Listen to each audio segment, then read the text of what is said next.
সবাইকে ধন্যবাদ আমাকে এখানে আমন্ত্রণ জানানোর জন্যে। আমি এখানে এসে যে অনুভূতি আমার হয়েছে দুটো দিক আমি স্পষ্ট করে বলি। একটা হচ্ছে আমি খুবই উৎসাহিত বোধ করছি একদিকে, কিন্তু পাশাপাশি আমি আরও একটি কথা বলবো, সেটা হচ্ছে এই যে আমি এখানে এসে যে কথাগুলো শুনতে পেয়েছি, আমাকে ক্ষমা করবেন, আমি কিন্তু 20 বছর আগেও 25 বছর আগেও একই ধরনের কথা শুনেছি আইসিটি সম্বন্ধে। বিগত 25 বছরে আমরা যে কথাগুলো শুনেছিলাম সেগুলো বাস্তবায়িত কেন হয়নি, এবং আজকে আবার নতুন করে সেই কথাগুলো কেন বলতে হচ্ছে, এইটা কিন্তু ভাববার বিষয়। আমার সামনে আমি দুজনকে দেখতে পাচ্ছি যারা সেই সময় তরুণ ছিল এবং অনেক উৎসাহ উদ্দীপনা নিয়ে তারা আইসিটি সেক্টরে কাজ করছিল। আমি তাদের নাম বলছি। একজন হচ্ছে মুস্তফা সাত্তার, আরেকজন হচ্ছেন আমজাদ সাহেব। তারা আজকে এখানে উপস্থিত, সেই কারণে আমি উৎসাহিত বোধ করছি। অর্থাৎ তারা কাজ করে যাচ্ছেন। 25 বছর কিন্তু কম নয়, কোয়ার্টার অফ এ সেঞ্চুরি। আর বাকি যারা আছেন তাদের মধ্যে অনেকেই সেই সময় থেকে কাজ করছেন। আমি কেন বলেছি যে আইসিটি পলিসির কথা একটু আগে আপনারা আলাপ করেছেন, ওয়াহিদুজ্জামান সাহেব বলেছেন। আমি যতদূর জানি 2005 সালের দিকে যে আইসিটি পলিসি বাংলাদেশের জন্য করে দেওয়া হয়েছিল, সেই পলিসিটা এখনও রয়েছে এবং সেটার কোনো আপডেট বা আধুনিকায়ন আজ পর্যন্ত করা হয়নি। আমি মূল কথায় ফিরে আসি, আইসিটি কেন? আইসিটি তো শুধু টেকনোলজির জন্য নয়, আইসিটি মানুষের জন্য। আমাদের জীবন ধারণ পদ্ধতিকে আধুনিকায়ন তথা সহজ করে তোলার জন্য, মানুষের কল্যাণের জন্য আমরা আইসিটি ব্যবহার করি, এইটা আমি বিশ্বাস করি এবং সেই চেষ্টা আমরা করেছিলাম। সেই কাজটি কিন্তু বাংলাদেশে আমরা প্রথম শুরু করেছিলাম। তখন দেশনেত্রী বেগম খালেদা জিয়া তিনি প্রকাশ্যে একটি মন্ত্রণালয়, আইসিটি মন্ত্রণালয়ের সৃষ্টি করেছিলেন এবং সেই মন্ত্রণালয়কে দায়িত্ব দিয়েছিলেন বাংলাদেশকে আধুনিকায়নের জন্য এই নতুন টেকনোলজিতে। আজকে জনাব তারেক রহমান, আমাদের বর্তমান চেয়ারম্যান, তিনি কিন্তু আবার নতুন করে সেদিকে দৃষ্টি দিয়েছেন এবং আমি বিশ্বাস করি এবার আমরা সেই কাজটি সফলভাবে করতে পারব। আমাদের যে প্রথম প্রচেষ্টা সেটা কেন পুরোপুরি অর্জিত হয়নি, আমি নিজে দু একটি ছোট্ট উদাহরণ, আমি আজকে থেকে 3 দিন 4 দিন আগে একটি উদাহরণ আমি দিচ্ছি। আমাদের একটি গাড়ির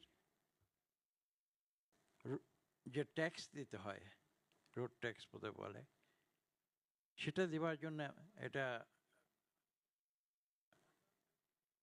যান্ত্রিক করা হয়েছে, এটা আধুনিক করা হয়েছে।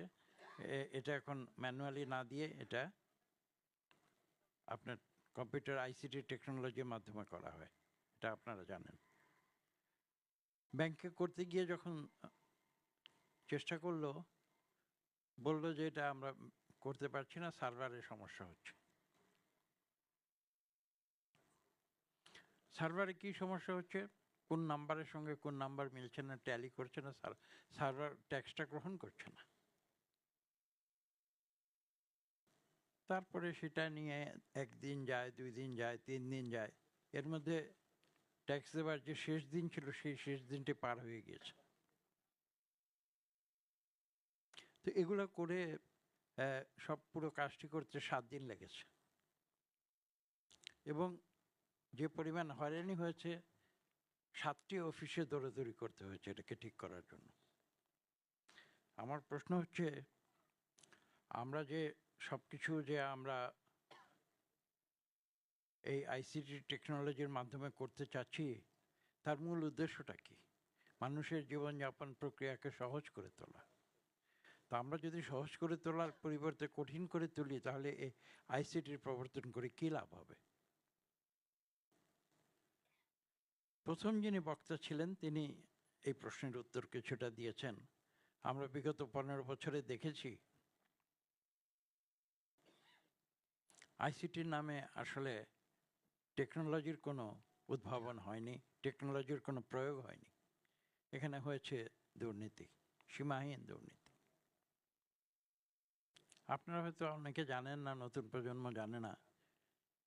এখানে উল্লেখ করা হয়েছে আমরা যে কালিয়াকৈরে আমরা একটি প্রকল্প আমরা হাতে নিয়েছিলাম।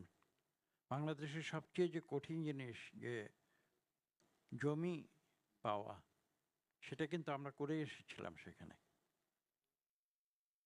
কিন্তু পরবর্তীতে আমি যদি স্লাইডে ভুল না দেখে থাকি, সেখানে প্রায় 30,000 কোটি টাকার মতো বোধহয় ব্যয় হয়েছে বা প্রকল্প নেওয়া হয়েছিল, কিন্তু নেট রেজাল্ট হচ্ছে জিরো।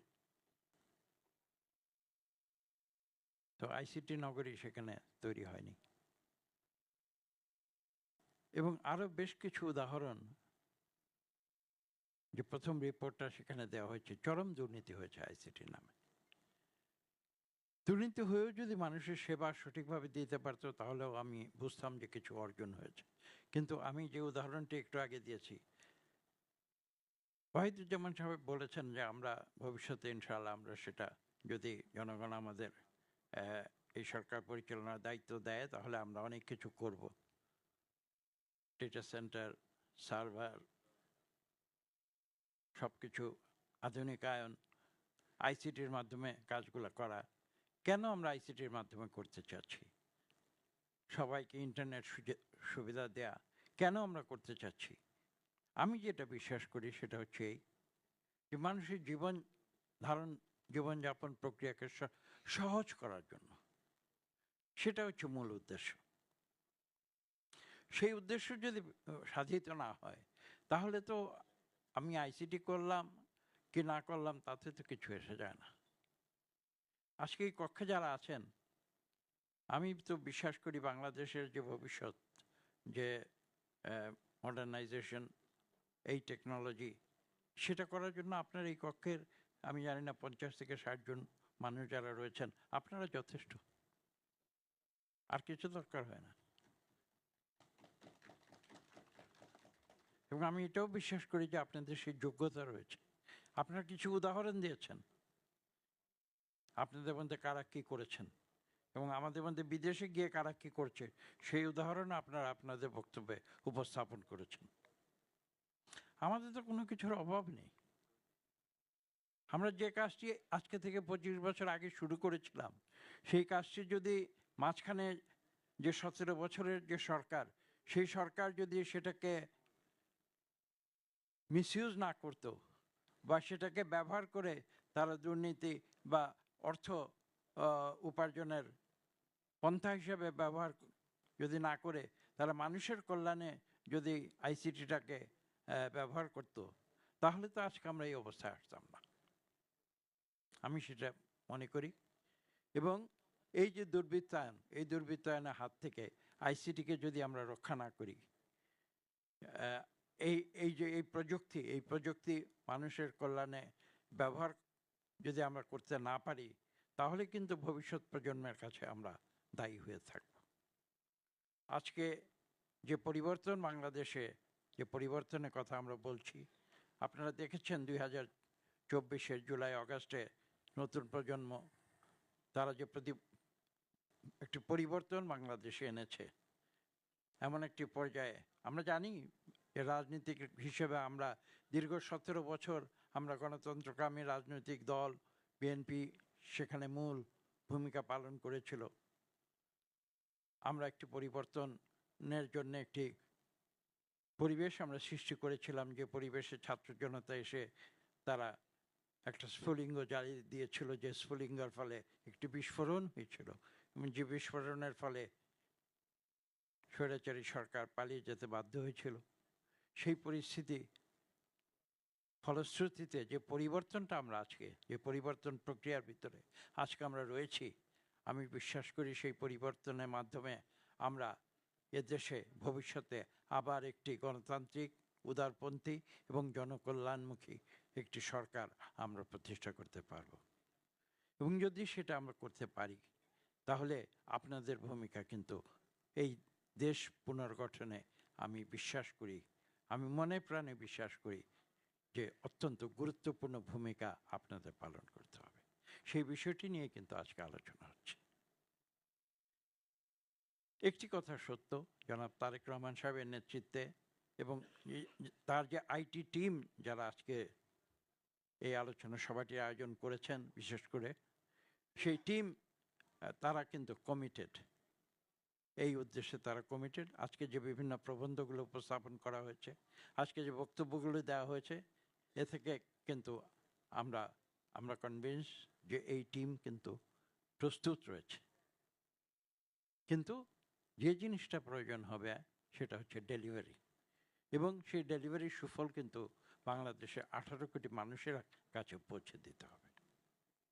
এখানে অনেক অনেক চমৎকার কিছু প্রস্তাব এসছে, আপনারা শুনেছেন বিভিন্ন বক্তার কাছ থেকে। কিন্তু এগুলো যদি মানুষের সুফলটা যদি মানুষের হাতে না পৌঁছায়, তাহলে কিন্তু আমরা ব্যর্থ হব। আমি একটি গল্প বলেছি আজকে থেকে 1 সপ্তাহ আগের, যে ওই যে গাড়ির ট্যাক্স দিতে গিয়ে কি ধরনের হয়রানি হতে হয়েছে। এখন দেখুন,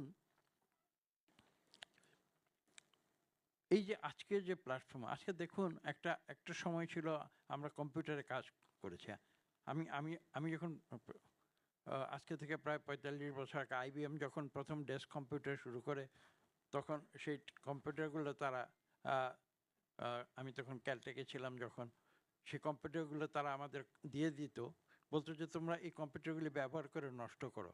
IBM যখন প্রথম ডেস্ক কম্পিউটার বানানো শুরু করে, তোমরা এই কম্পিউটারগুলি ব্যবহার করে নষ্ট করে আমাদের কাছে ফেরত দেওয়া। উদ্দেশ্য ছিল যে এই কোথায় ভুল হচ্ছে তাদের, এই টেকনোলজিতে ভুলগুলো কোথায় হচ্ছে, কী কারণে হচ্ছে, সেটাকে ডিটেক্ট করে সেটাকে সংশোধন করে মানুষের কাছে কম্পিউটারগুলি পৌঁছে দেওয়া। তো তখন ডেস্ক কম্পিউটার এসছে, তার আগে আমরা কাজ করেছি মেইন ফ্রেম, বলতো মেইন ফ্রেম কম্পিউটারে কাজ করতাম আমরা। এই ধরনের একটা সুপার কম্পিউটারের জন্য এই ধরনের একটা বড় কক্ষ লাগতো। আজকে যে আমাদের পকেটে যে টেলিফোনটা রয়েছে, এই টেলিফোনে কিন্তু তার চেয়ে বেশি ডেলিভারি দিতে পারে, বেশি কাজ আমরা করতে পারি। তো টেকনোলজি আজকে পরিবর্তন হয়েছে, কিন্তু সেই টেকনোলজির সুফল বাংলাদেশের মানুষ বা সাধারণ মানুষ কতটুকু পেয়েছে, সেইটা কিন্তু আমাদের ভেবে দেখতে হবে। এবং সেইটা যদি আমরা, সেই ডেলিভারি যেটা আমি একটু আগে বলছি, সেই ডেলিভারি যদি আমরা না করতে পারি, তাহলে পরিকল্পনা আর আমরা অনেক করতে পারবো, মানুষকে অনেক কথা বলতে পারবো, তাতে কিন্তু কোনো লাভ হবে না। আমি এই প্রসঙ্গে আরেকটি গল্প বলবো, যে ঢাকা 1 সপ্তাহ আগে যে গাড়ির গল্পটি বলেছি, তার আগে প্রায় 45 বছর আগের একটি গল্প বলবো। তখন আমেরিকার যুক্তরাষ্ট্রে, আমি যেটা বলছিলাম যে ক্যালটেকের কথা, সেখানে কিন্তু কম্পিউটারাইজেশন, আজকে আমরা যে পর্যায়ে আছি সেখানে তখনকার দিনের টেকনোলজি সবে মাত্র আসা শুরু করেছে। আমি একদম আমার নিজের জীবনের গল্প বলছি। সেখানে যে যে অ্যাপার্টমেন্টে আমি বসবাস করতাম, আমরা সে অ্যাপার্টমেন্টের বাড়ি ভাড়া দেওয়ার জন্যে আগে ম্যানুয়ালি হতো। আমরা যখন ছিলাম সেখানে, তখনই সেখানে কম্পিউটারাইজেশন শুরু হয়, আজকে থেকে 45 বছর আগে। তো 1 মাসে আমরা সেখানে বাড়ি ভাড়া দিতে গিয়ে দেখলাম যে সেখানে একটু সমস্যার সৃষ্টি হয়েছে।